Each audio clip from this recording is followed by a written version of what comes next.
Welcome to Tesla Live to Learn. Even though there is no field current at starting, self-excited generators are able to generate voltage because of residual flux. Residual flux is due to retentivity property of magnetic poles, and if there is no residual flux, we need to separate the field circuit and apply a low voltage to the field circuit in order to re-establish the residual magnetism. This process is called field flashing. The connection of field winding should be in such a way that it strengthens the residual flux rather than weakens. And I have already discussed all these points in previous video along with the separately excited, shunt excited and series excited DC generators. In this video, I am going to discuss about DC compound generators.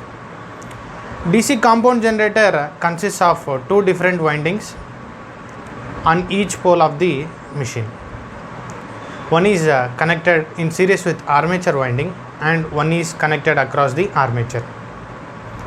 So because of this it is called as compound generator. Based on winding procedure, compound generator can be called as cumulative compound and differential compound. If series field flux strengthens the shunt field flux, it is called as cumulative compound DC generator. If series field flux weakens the shunt field flux, it is called as differential compound DC generator.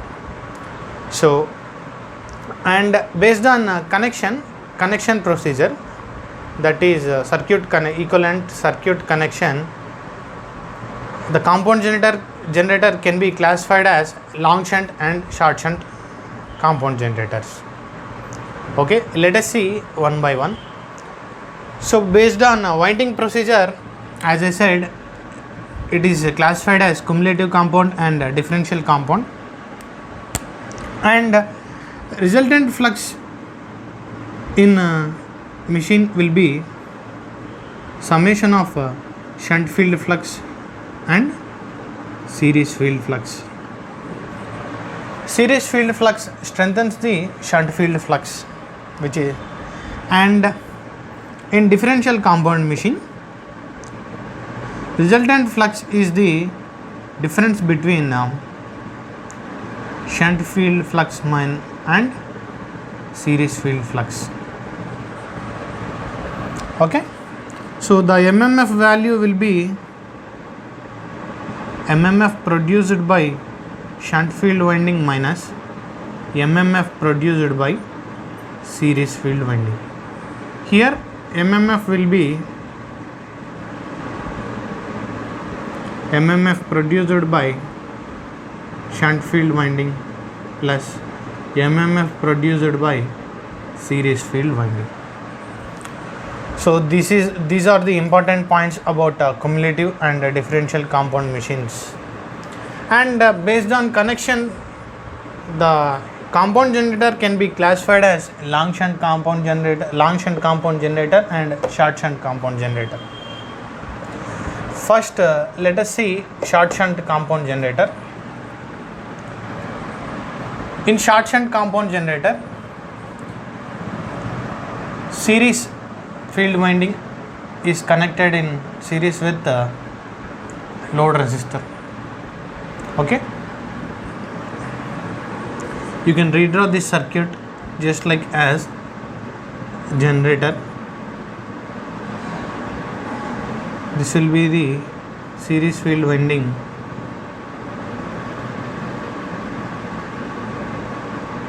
and this is shunt, this is series and this one is load resistor. So this is called as short shunt compound generator. If you observe that, it will be like that.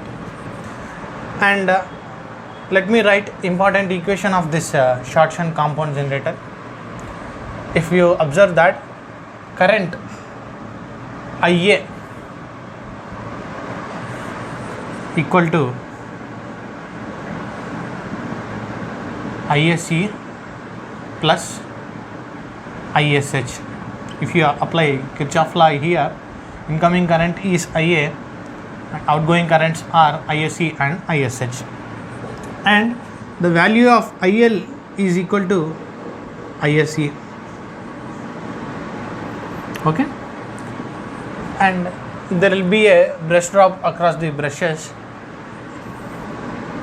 and VT is terminal voltage, which is voltage drop across the load resistor.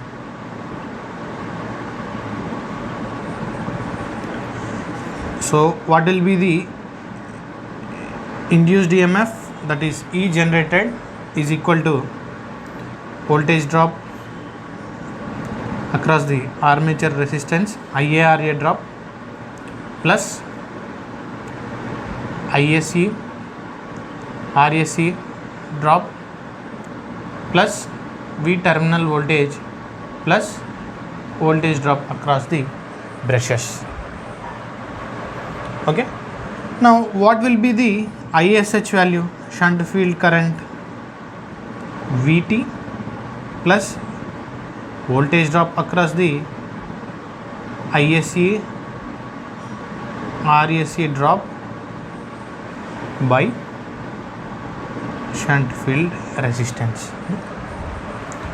So voltage drop across these two resistors by shunt field resistance gives shunt field current ISH. So these are all the important equations in short shunt connection.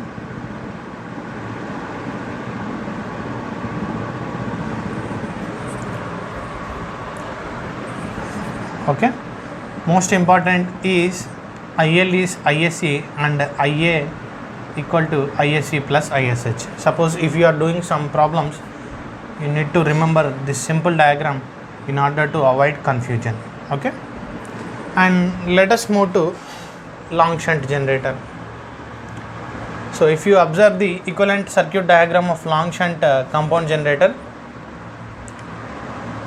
series field resistance is in series with armature resistance, and entire this one is parallel with the load resistance and shunt field winding.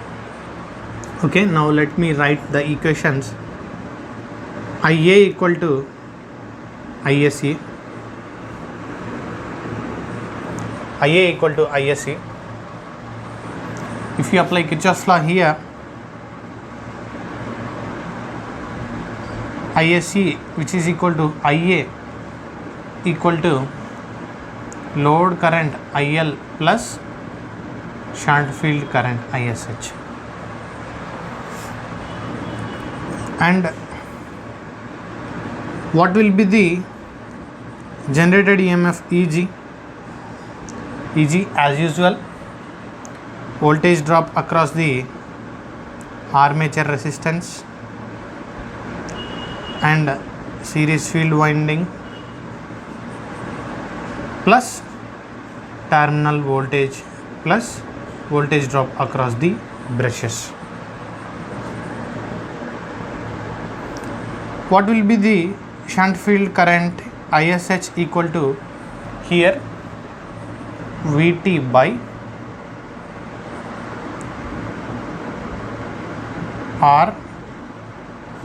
RSH.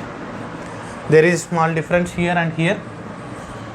RAC is connected in series with RL, so ISH equal to VT plus ISC RAC drop by RSH.